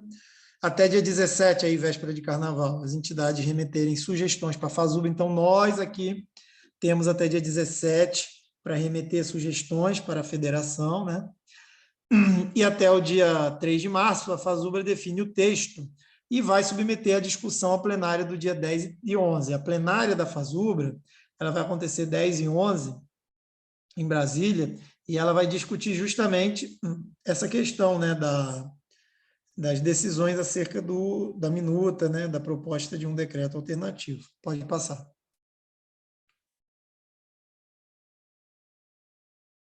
Pode passar. E acho que esse já foi, não? O Jamil? Acho que esse é o último, né? Acabou. Pode tirar, pode tirar. Tem bom mesmo. 92 slides em 1 hora. Tá bom. Gente, é o seguinte, depois de falar muito aqui, é o momento de dúvidas, considerando que, já que vou humildemente dizer que talvez não responda muitas das dúvidas e vou precisar da ajuda de pessoas mais experientes, como o Nivaldo e Chiquinho. O que eu souber, eu respondo. Alguém tem dúvida? Momento de perguntas. Vou fazer em bloco, tá? Facilitar a vida. Pode ser falando, pode ser no chat, tá? Acho que ele abriu, né? A Nádia tem dúvida, Nádia? Não. Não, você está com o microfone aberto. Gente, levanta a mãozinha, então, para tirar a dúvida, para ter o controle. Levanta a mãozinha. Está todo mundo, então, super entendido, hein? Porque ninguém está tendo dúvida. Opa, temos uma dúvida da Márcia. A Márcia, que é da equipe do PGD, da PR4, que foi do PGD UFRJ, né? Companheira servidora aí do Inmetro, né? Que recentemente foi transferida para cá, para a FRJ, pessoa muito gente boa. Quem não conheceu, tem que conhecer a Márcia. Vamos lá. Vamos ver aqui o que a Márcia falou. Gente, desliga o microfone quem não tiver. Zé Carlos, desliga aí o microfone, por favor. Desculpa. Por favor. Show. O quadro, vamos lá, a Márcia diz o seguinte: o quadro comparativo PCCTA e PGD apresentado tem alguns pontos que merecem esclarecimento no que tange ao PGD e sua relação com o PDI. Capacitação, avaliação, pactuação de plano, indenização, benefícios. A PR4 vai se posicionar assim que receber o documento. As recomendações apresentadas são muito valiosas para aperfeiçoar a resolução FRJ, mas precisamos aguardar a IN do novo governo, que vai orientar o PGD, que, como mencionado, sai em março. Show. Então, é isso. Está falando que tem considerações a fazer, precisa ler a minuta, né? Com certeza, assim que recebemos, nós passaremos para a equipe da PR4. Mais alguém tem dúvidas? Na verdade, a Márcia foi uma afirmação, né? Mas que no seu conteúdo traz também o problema de dúvida, a dúvida sobre a minuta. Mais alguém? Está todo mundo... Opa, nova mensagem. Aguinaldo, então sairá da pauta do Consune agora? Opa, essa pergunta é uma pergunta para a Márcia, eu acho. Coitada da Márcia, veio aqui e já está sofrendo com perguntas. Mas está aqui para isso, né, Márcia? Você tem notícias, então, de se existe uma política, uma orientação já da PR4 para a retirada de pauta da atual resolução, proposta de resolução? Pode responder no chat ou pode responder oralmente, aqui não tem problema. E, vamos ver. E o que ela respondeu? Até onde sei está mantida a pauta. Então, a Márcia está dizendo que está mantida, até onde sabemos é quinta-feira. Tá? Vamos ler aqui o comentário do Gabriel. Então, respondeu o Aguinaldo, né? A Márcia respondeu o Aguinaldo.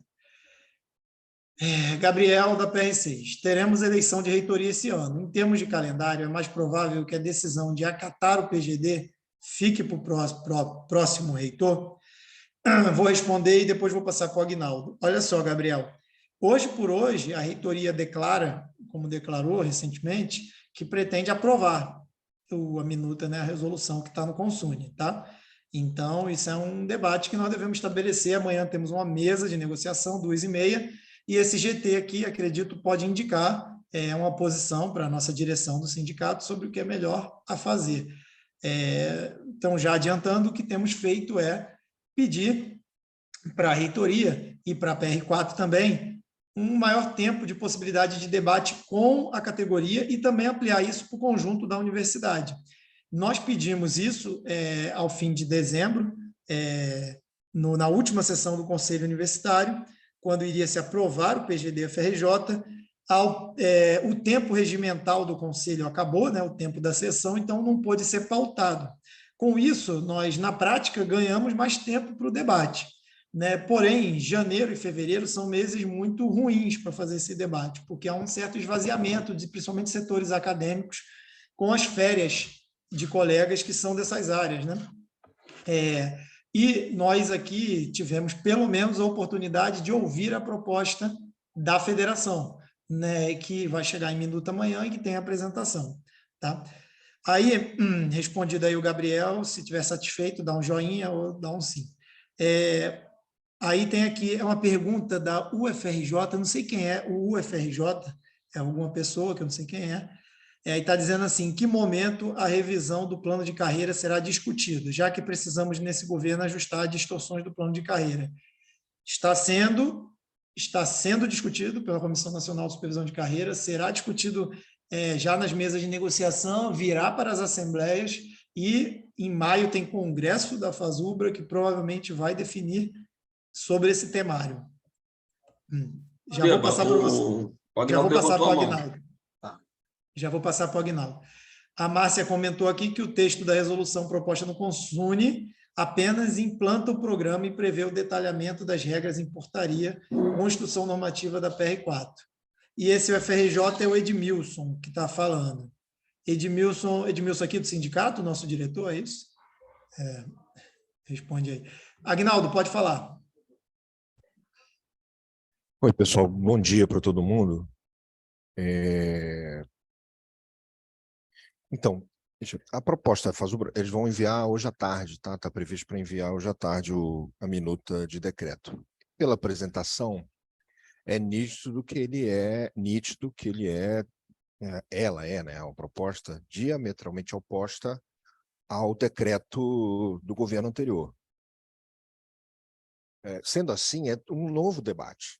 E as críticas que estão colocadas, a proposta da reitoria que está no Conselho Universitário, vamos lá, ela foi elaborada pela equipe da PR4, mas na medida em que se submete ao Conselho Universitário, ela deixa de ser da PR4, ela é da reitoria, certo?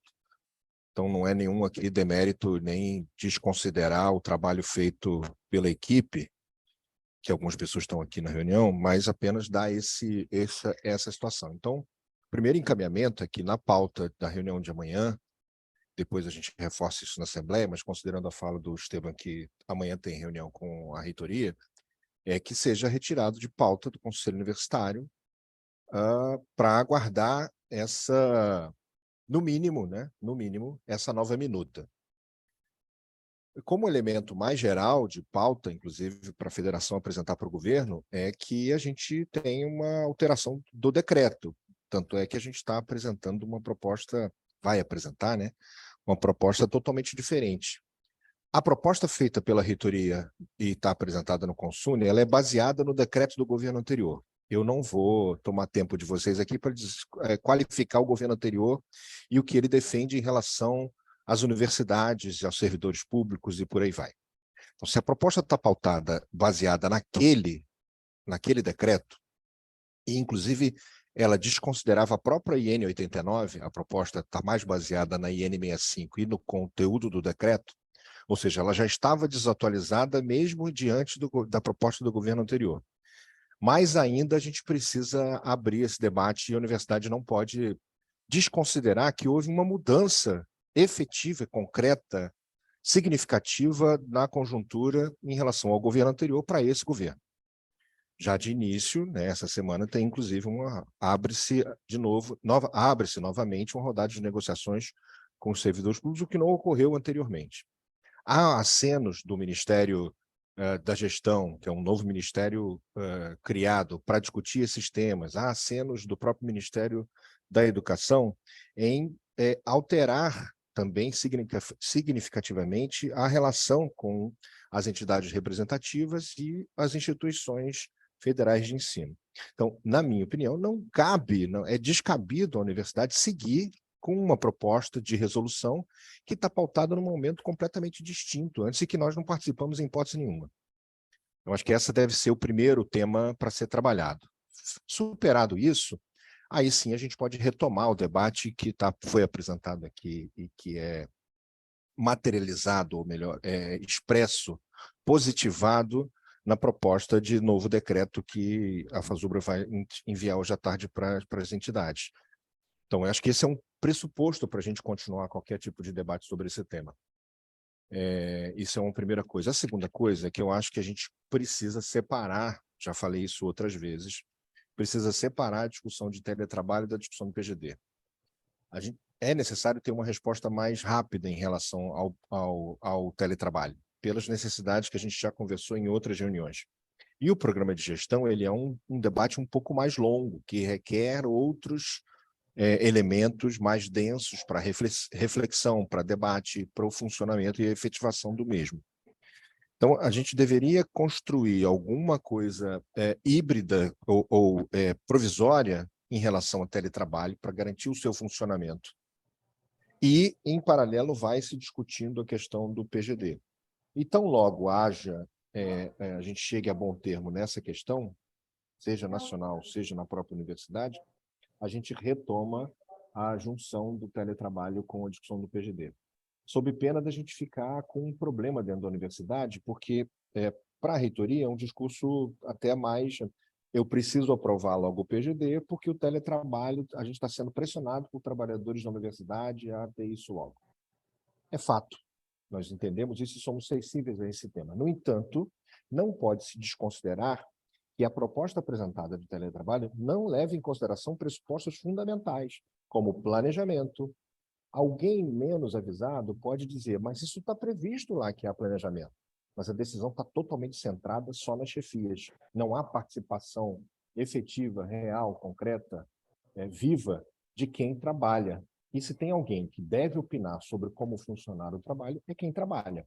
E quem trabalha, que são os técnicos administrativos, na sua grande maioria, não está contemplado nessa proposta de resolução que tramita hoje no Consumo, porque ela é pautada, mediada, dirigida pelo decreto do governo anterior. E isso, na nossa opinião, é inadmissível. Então, estou propondo esses dois encaminhamentos e essa reflexão para a gente debater e trabalhar. Obrigado. Tomei nota aqui das propostas, tá, Aguinaldo? Everline tinha levantado a mão, mas já baixou. A Márcia perguntou aqui, a Márcia Almeida, se temos amparo legal para implantar teletrabalho fora do PGD. A Márcia da equipe da PR4. É uma questão, eu acho que vale o Aguinaldo responder, já que a pergunta foi dirigida a ele, né? Mas, até onde sabemos, essa questão tem que ser estudada, formulada, trabalhada, né? De fato, cabe um debate, mesmo que a resposta seja imediata, cabe levantar as condições para esse amparo legal de uma implantação de teletrabalho fora do PGD. Você gostaria de complementar essa resposta, Aguinaldo? Já que foi para você. Veja, uma coisa, o teletrabalho, o PGD é uma coisa, o teletrabalho é outra coisa. O governo se aproveitou de uma situação e enfiou o teletrabalho dentro do PGD, meio que colocando um condicionamento para isso. Só que não pode ser que a gente coloque uma questão só executiva. As modalidades de trabalho, o teletrabalho está previsto na CLT. Então, ele já existe no Brasil, não é uma invenção. E é possível você ter uma resolução intermediária. A universidade tem autonomia para colocar o seu funcionamento. Então, nós temos um amparo legal para fazer, se é para usar nesses termos. Tá? Mas eu não vejo problema da gente discutir o teletrabalho sem ter aderido. Só um momento, Aguinaldo, desculpa. Everline, desliga seu microfone, por favor. Everline, o microfone, desligar. Desculpa, estranho. Por favor, desligar, porque o Aguinaldo está falando. Tá, mas eu não estou sabendo como fazer aqui, porque... É um microfonezinho que tem ao lado da câmera. Foi. Já Pode fechei, continuar, já Agno. fechei. Valeu, pode continuar, Agno. Não, então, eu vejo isso porque outros órgãos já implantam o teletrabalho com regulamentações internas. Então, entendo que a gente tem respaldo legal para fazê-lo. Não vejo que isso seja um problema, tampouco será um problema, considerando, mais uma vez, e a gente não pode deixar de considerar isso, a relação do novo governo com as instituições federais de ensino. Parto desse pressuposto principal. E, considerando isso, nós temos autonomia e podemos regular, nos autorregular sobre esse funcionamento, visto que já há vasta experiência sobre teletrabalho há muitos anos em outros órgãos, e é possível que a gente consiga fazer isso também. Então, respondendo a pergunta, na minha opinião, temos amparo legal. Beleza. Mais alguém gostaria de fazer uso da fala? A própria companheira Márcia, se quiser, pode fazer o uso, não tem problema. Os companheiros aqui presentes que ainda não fizeram uso da fala. Pouca gente aí levantando a mão. Alguns comentários no chat. Temos que nos debruçar, companheiras e companheiros, sobre o tema. Ele é polêmico e concreto. A Marisa fez uma pergunta sobre a questão da campanha salarial. A gente vai ter, Marisa, a Assembleia Quarta, esse informe, né? O que a gente está ciente é que amanhã tem uma mesa de negociação e que, até onde a gente sabe, no orçamento aprovado, para esse ano, tem 11 bilhões destinados a movimentações no Executivo, movimentações salariais, né, no Executivo. Essa informação que nós temos. Então, acho que vale, como o tema aqui não é esse exatamente, né, para a gente poder se concentrar. A gente acompanha amanhã a mesa de negociação, quarta assembleia e debate. Vai, Chiquinho. Chiquinho se inscreveu.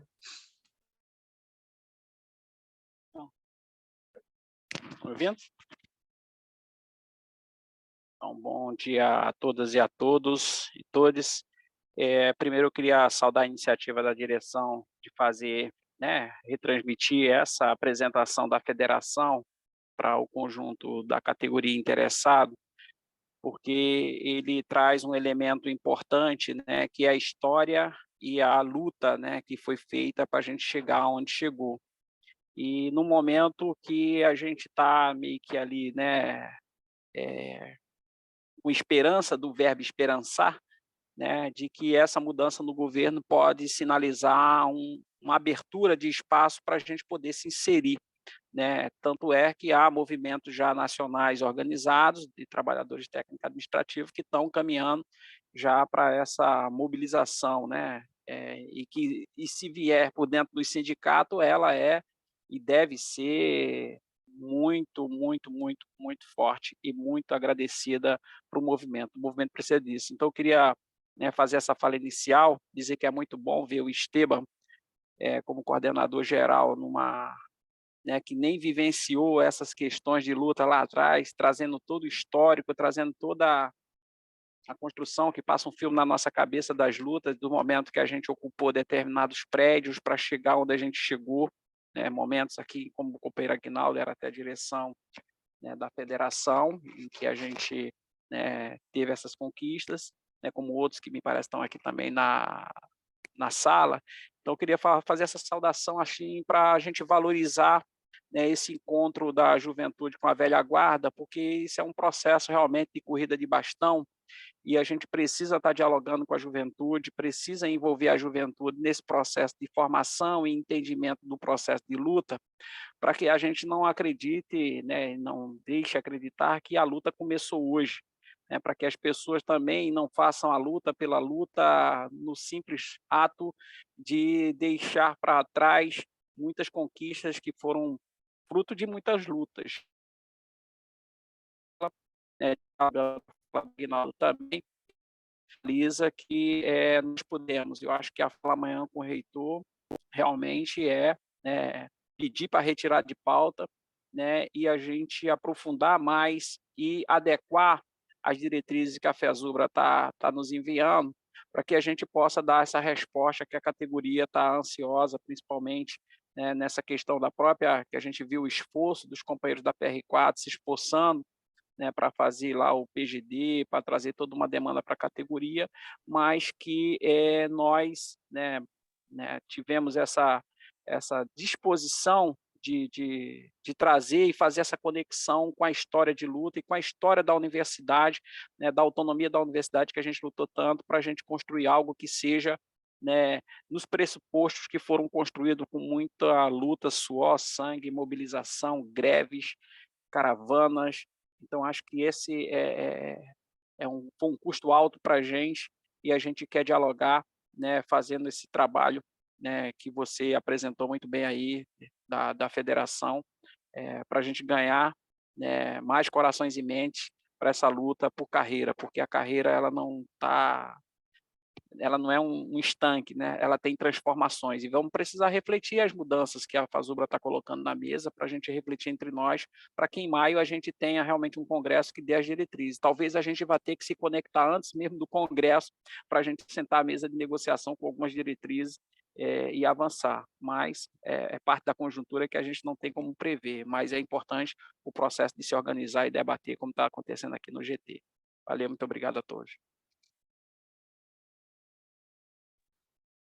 Igor, e aproveitar aí o intervalo, agradecer aí aos 34 agora, eram 36 presentes, é um debate que está sendo rico. Peço que nas próximas reuniões do GT nós tenhamos assim, essa adesão também. Precisamos de mais cabeça pensando esse problema, esse debate, né? Além da direção do sindicato. Igor, manda brasa. Beleza. Bom dia a todos, né, gente? Eu sou o Igor, trabalho lá na psicologia e, assim, primeiramente, saudar a reunião. Acho que é importante esse GT aprofundar esse debate mesmo, né? Fazer uma discussão, porque eu acho que realmente o teletrabalho ele é uma questão objetiva que a gente está tendo que lidar, né? Eu acho que não existe, né, pela condição que se colocou para nós, independente da nossa vontade, a gente simplesmente ser contra o teletrabalho, né? Que eu acho que é uma demanda objetiva mesmo, real das pessoas, né? Principalmente das companheiras mulheres da nossa categoria, que muitas vezes são sobrecarregadas com cuidado com filhos, com cuidado com alguém da família que é mais idoso, ou que, né, enfim, pessoas que moram longe, que a gente sabe como é que é o transporte público na nossa cidade, que é extremamente caro e mal servido, né? Então as pessoas demoram muitas horas para chegar na universidade. Então acho que é uma demanda justa, né? O que acontece é que realmente, né, de acordo aí com o que o Agnaldo está falando, o governo anterior, que era um governo que, né, não estava querendo muito o nosso bem, né, do servidor público em geral, ainda mais de universidade, ele encaixou o teletrabalho nessa discussão do PGD, que realmente tem muitos problemas, né? Eu acho que a gente entender o teletrabalho como uma ferramenta, né, assim como um carro, né, ou uma bicicleta, você vai ter vantagens ou desvantagens nessa ferramenta a depender de como você usa e utiliza ela no seu dia a dia, né? Eu acho que a gente ter essa visão de que, pô, a gente precisa entrar na negociação, a gente precisa entrar no jogo para a gente definir, porque infelizmente, né, inclusive na atual gestão da reitoria, a gente tem participado pouco das decisões, né? Às vezes as decisões são feitas de maneira um pouco antidemocrática, né? A gente viu recentemente agora o leilão de 15 mil metros quadrados ali do campus da Praia Vermelha, né, que foi feito de maneira muito estranha, né? Primeiro se anunciou que se suspenderia o leilão e tal, tentou evitar um pouco que a comunidade pudesse participar do leilão. E logo depois a gente soube pela mídia, né, que o leilão já tinha ocorrido e tal, que já tinha um novo dono para aquela área ali, pelo menos por 30 anos, né? E, enfim, outras questões como a EBSER, um monte de situações que a gente viu que os técnicos administrativos foram um pouco excluídos do processo decisório dentro da universidade, né? Então, acho que a primeira exigência nossa deve ser essa para a reitoria, né? Que a gente tem que participar, que ou o sindicato, ou aqui no GT a gente tire uma comissão, alguma coisa assim, que participe dessas negociações, que veja a melhor forma de adotar essa ferramenta, né, na nossa universidade, de acordo com a nossa realidade, que é uma realidade diferente, né? Não é porque muita gente já adotou, outras universidades já adotaram ao longo do país, que a nossa tem que ser igual, né? A gente tem que adotar da mesma maneira. Eu acho que, inclusive, teve outras universidades que os técnicos tiveram também uma voz mais ativa, né? Então, por que não querer isso aqui, né? Então, acho que é importante essa demanda, acho que é a principal, né? E isso demanda tempo, né? Porque tempo a gente consegue aprofundar as discussões, levar as discussões para as unidades, que eu acho que estão muito por fora. Então, nessa época pré-carnaval, muita gente está de férias, principalmente quem tem filho, né? Gosta de pegar as férias junto com as crianças e não está podendo participar, né? Acho que a gente poderia ter um GT até mais cheio se fosse em outro momento, depois do carnaval.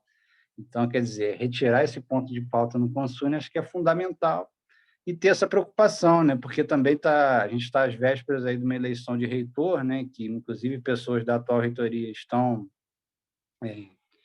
se movimentando, né? Alguns pensam em ser candidatos, ainda não tem nada definido, mas estão nessa movimentação, eu acho que é ruim, que durante esse período, né, que as pessoas também estão voltadas para outros assuntos, a gente vote em toque de caixa isso no Consune, e depois as consequências, quem sofre mais é o lado mais fraco, né, que tem sido os técnicos administrativos, infelizmente. Então, acho que a gente está no caminho certo, é realmente tentar colocar essa forma, talvez um pouco mais dura aí com a reitoria, para a gente também mostrar que a gente tem proposta, a gente não quer só protelar a parada, a gente quer discutir com a nossa voz sendo ouvida, né? Mas é isso, estamos de parabéns, acho que a gente tem que continuar dessa maneira e tentar exigir da reitoria isso, né? Valeu. Boa. Ninguém mais levantou a mão, além do Igor. Acabou que a turma, não, pelo menos dúvidas parece não haver mais. Opa, Edmilson levantou a mão. Fala, Edmilson. Vamos encerrar as inscrições na fala do Edmilson. Quem quiser se inscreve enquanto ele está falando. Pode falar, companheiro. Boa tarde, né? Boa tarde a todos e a todas. Considerando todas as falas super importantes, né? Dando ênfase à fala do Aguinaldo, da retirada da pauta, né? Que é importantíssimo. Mas eu queria aqui, não desconsiderando nenhuma fala, certamente, mas chamar a atenção, porque a minha preocupação é porque estou numa categoria e, dentre um dos itens, né, indicados como indagação sobre a questão da classificação dos cargos, né, é muito preocupante, porque aqui eu vim, inclusive, falar em nome de uma categoria nacional dos assistentes de alunos, né, que sofre, né, uma desconsideração da organização desse CETAI lá atrás, né, porque nós consideramos que essa classificação é totalmente fora de padrão, fora de realidade, fora de valorização, né? Quem o fez não atentou para isso. Desculpe, que eu sei que tem gente aqui talvez que tenha participado, não sei ao certo, mas a gente precisa rever isso. E estou aqui atento, certamente, por essa questão, que não é só os assistentes de alunos, tem outros grupos também que são do cargo nível C, né? E que desempenham funções com tanta responsabilidade quanto aqueles que têm o nível D, né? Então, a gente precisa também, né, logicamente que o foco agora é o PGD, mas quando for discutir planos de cargos, salários, que a gente também se debruce sobre essa discussão, né? E eu gostaria muito, muito, muito que o Sintoferj, né, e o conjunto da categoria pudesse também ter um olhar para essas disparidades que existem dentro da classificação de planos de cargos e salários. É isso que eu gostaria de falar. Agradeço, acho ótimo esse debate. Parabéns a todos que, no caso, promoveram esse debate. Parabéns aos meus colegas que estão aqui também nesse debate, né, que não são do Sintoferj. É muito legal isso, essa participação democrática e de envolvimento de todos. Obrigado. Se inscreveram Nivaldo e Chiquinho. E aí a gente encerra após a fala dos dois companheiros. Pode ir, Nivaldo.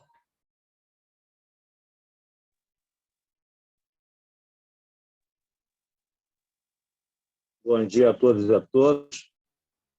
Como você, o pessoal está desde o início, eu não estou acompanhando quem está, mas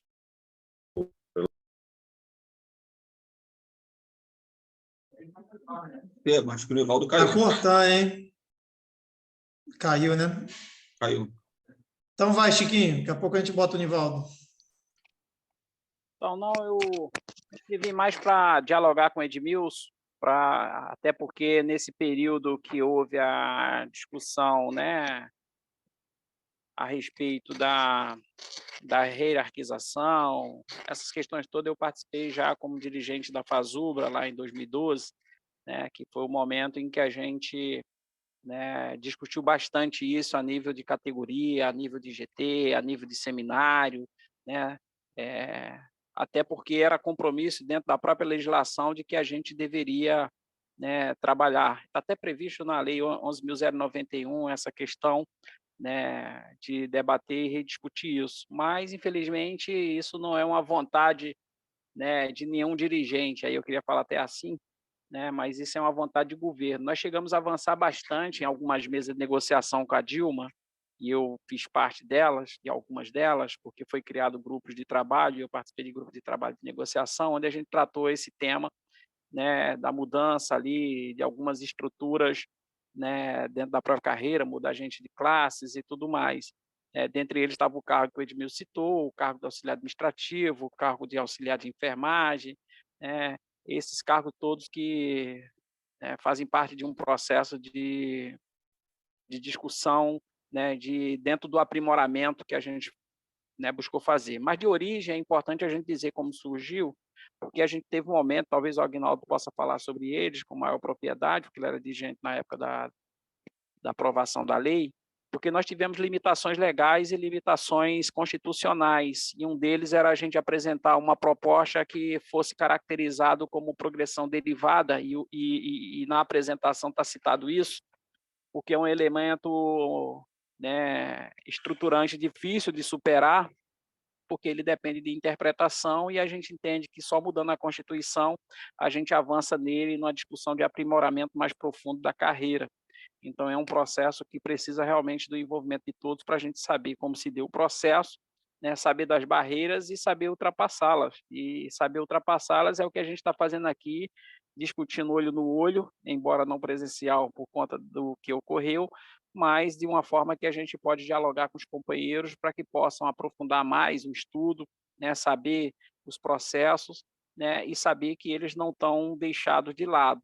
Agora, é bom que a gente diga com muita franqueza quais são os elementos que geram dificuldade de avançá-los. E, dentre eles, está realmente essa questão da interpretação de que pode ser considerado provimento derivado, mudar cargos para outro campo, né? O governo até aceitava mudar desde que fosse para os novos concursos, que fragmentaria a nossa categoria, a gente não topou fazer essas questões, não a direção, mas a categoria, porque isso tudo foi fruto de debates coletivos aprovados em comandos nacionais de greve, aprovados em assembleias de base, aprovados em GTs, em seminários, tudo isso foram muito debatidos. Então, a luta ela não cessa, né, mas o processo de luta é importante que todos conheçam. Então, eu queria deixar esse registro para o Edmilson, para que a gente possa se manter na luta, né, sabendo que as barreiras são difíceis de ultrapassar, mas quando a gente está organizado e quando a gente está junto, né, junto a gente é mais forte e pode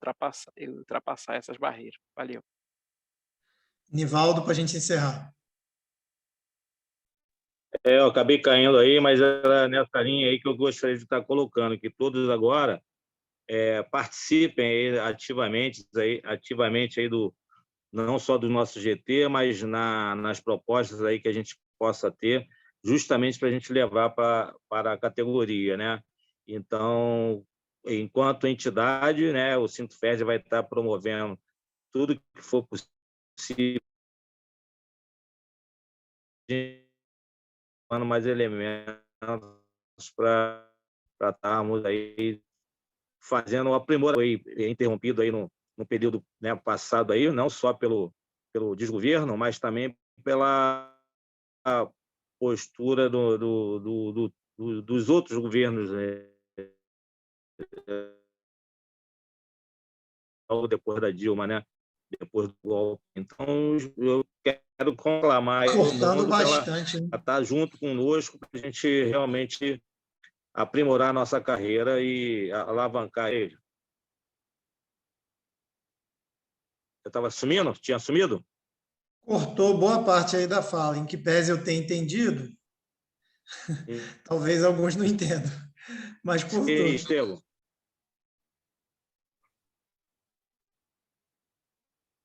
Tá difícil essa Não, rede aí, né? vamos clamando todos os companheiros aí para estarem colaborando com agora o aprimoramento da carreira. Então, o Sinterferd vai estar levando aí toda essa demanda aí.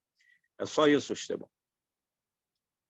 Show! Gente, olha só, acho que cumprimos o papel de apresentar. Vamos levar, eu acho que houve consenso, primeiro de divulgar essa apresentação para a categoria. Já estou aqui com o Jamil aqui na tela, né? O companheiro pode já passar para o Decos aí a missão, que esse arquivo ele tem algum link de acesso na página nossa do site, né? Uma notícia, pode ser na notícia junto, entendeu? Uma pessoa... Beleza. Aí bota como subtítulo da notícia lá do Decos que acesse o link da apresentação aqui e tal, e que a gente passe isso, né? No zap da categoria. É tranquilo passar PDF naquela lista de transmissão? Oi? Tá. A gente coloca o link, Esteban, entendeu? Ah, tá. Beleza. Faz um textinho, o título, coloca o link para o pessoal acessar, tá bom? Isso, é a apresentação da Comissão Nacional de Supervisão de Carreira, da FASUBRA, sobre uma proposta de minuta do SPGD. Beleza. E aí, bom, e a outra proposta é que nós solicitemos à reitoria amanhã a retirada de pauta, né? Vamos mediar essa situação, já tendo hoje à tarde a minuta, e assim que recebemos a minuta, passaremos por e-mail para a reitoria, para a PR4, né? E também será tema aí da nossa discussão na Assembleia de quarta. Peço aí que os que estiverem na Assembleia de quarta ajudem no avanço aí do que a gente discutiu hoje. E em breve marcaremos novo GT. Obrigado pela paciência, um bom almoço a todos e todas. Valeu, Jamil, pelo trabalho. Tá? Em breve vamos formatar aqui essa apresentação nos canais do sindicato. Beleza. Valeu, obrigado aí, boa tarde. Bom dia, né, ainda? Não, boa tarde já. Boa tarde, rapaziada. Bom serviço para todos Um abraço aí. Abraço.